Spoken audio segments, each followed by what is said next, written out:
Hello, I'm Mary Lohman, and this is Mondays with Mary. Let me ask you, what wrong decision are you now living with? We've all made some bad choices and wrong decisions in our lives. The Bible gives us examples of people who made very wrong decisions. For example, Eve, in the midst of a perfect world, she decided to eat the forbidden fruit because she wasn't content with what she had. We often think that if our circumstances would just be more favorable, we'd be content. But if you're not content with where you are now, you're not likely to be content even if your circumstances did change. Contentment is a choice we make. Any area where you are now not contented is potentially ripe for very bad choices and decisions. With what or whom are you discontented?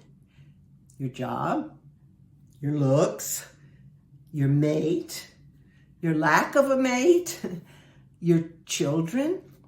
If you don't learn to be content, you walk right into a danger zone where you are most likely to make bad decisions.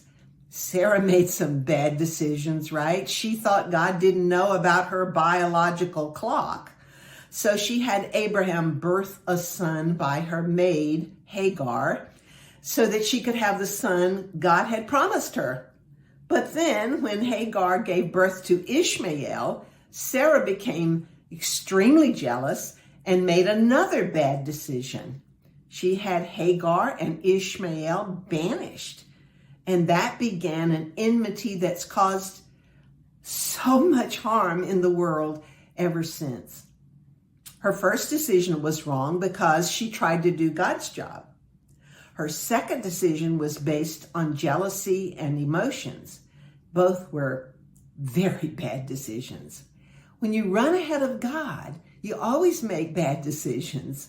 And one bad decision often leads to subsequent bad decisions as you try to avoid the consequences of the first bad decision.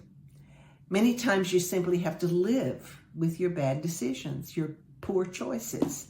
Trying to run away from them usually causes a bigger problem. But God can give you the grace to stay with the stuff, to stay with it.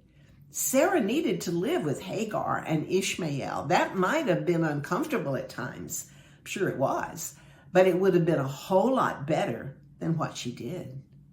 Decisions always bring consequences. And when you don't make good decisions, you cannot expect to avoid the consequences.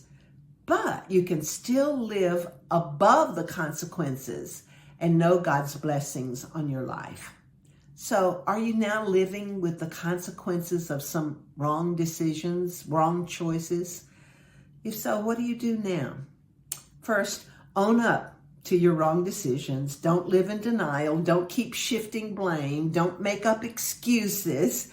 Just get it out in the open first with God, and then you may or may not need to talk to someone else about it, but call it what it is. I made a bad decision. And then 2, refuse to live in despair. You serve a God of second chances, many second chances. You don't have to live in despair, even over bad choices that have affected your entire life. Start where you are and go forward. Ask God to help you put your past behind you and move forward to the new thing He wants to do for you. Here's an encouraging passage from Isaiah. The Lord will surely comfort Zion and will look with compassion on all her ruins. He will make her deserts like Eden, her wastelands like the garden of the Lord. Joy and gladness will be found in her, thanksgiving and the sound of singing. You can be amazed at how you can find joy and peace and fulfillment and be used of God, even though you've made some wrong choices. That's the kind of God we serve. That's the way God is. He is masterful at cleaning up our messes and turning what was looking like a disaster into something good. So trust him, even if you're living with some wrong choices. He can turn it into good.